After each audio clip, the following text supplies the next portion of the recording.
Welcome to my wobbly world. I'm Michael Ashbrook, and I'd like to say some words about the ongoing global crisis. Now, first of all, consider the richest 2% of the human race. They own 50% of the wealth on Earth. Now, consider the 50 poorest percent of the human race. All taken together, they own 1% of the wealth on Earth. So, in other words, the world economy is like a pyramid standing on its tip.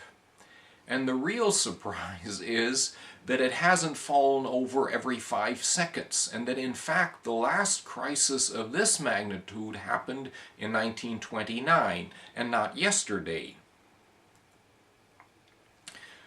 The first and obvious and most logical question, of course, is how in the world can a system like that exist at all? How can the 2 richest percent avoid being swamped and overrun by the other 98% of the human race? Well, the main answer is that they control a lot more than 50% of the media in the world. You might say they've already privatized public opinion. Consider men like Silvio Berlusconi or Rupert Murdoch. You don't seriously, I hope, think that they are just citizens like you and I. If they're citizens like Citizen Kane. Now, all this is supposed to say that the societies we live in are a lot more legitimate than military dictatorships or police states.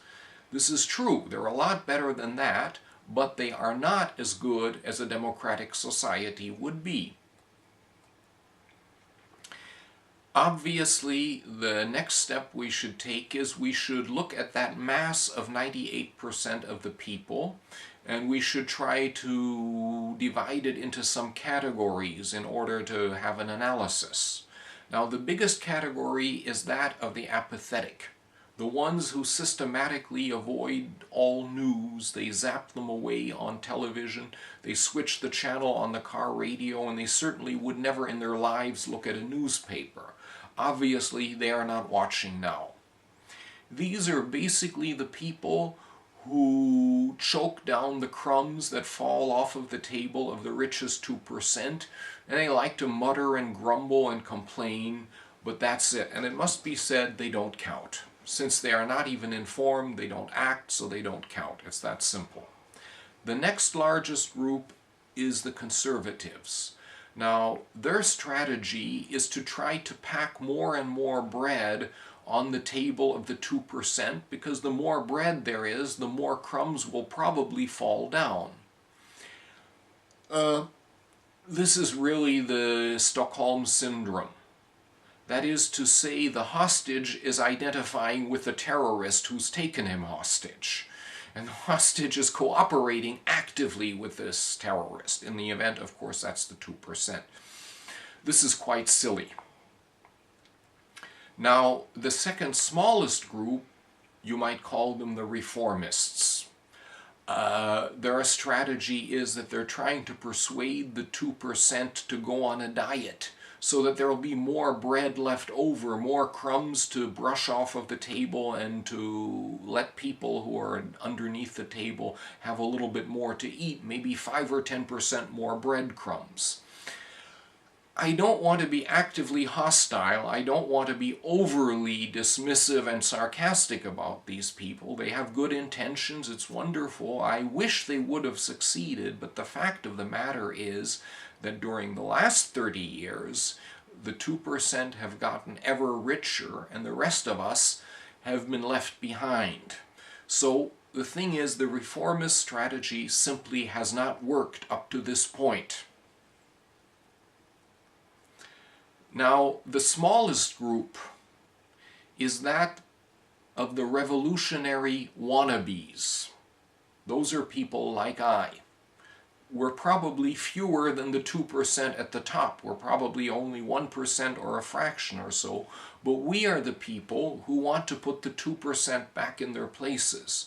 And we say that roughly 2% of the human race should have 2% of the wealth, and 98% should have 98% of the wealth. Of course, this, and what we're saying is, that the bread industry should be controlled by the farmers and by the millers and by the bakers. And we're saying that nobody should have to eat bread off the floor.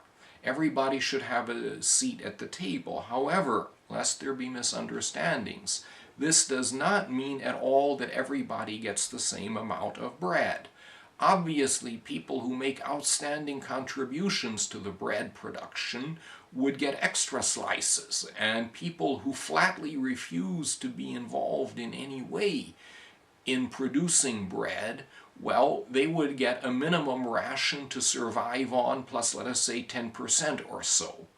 So we're not at all here in the business of making everybody perfectly equal, but we are saying that there should be an upper limit to wealth, just as in many civilized countries there already is a minimum wage. All right.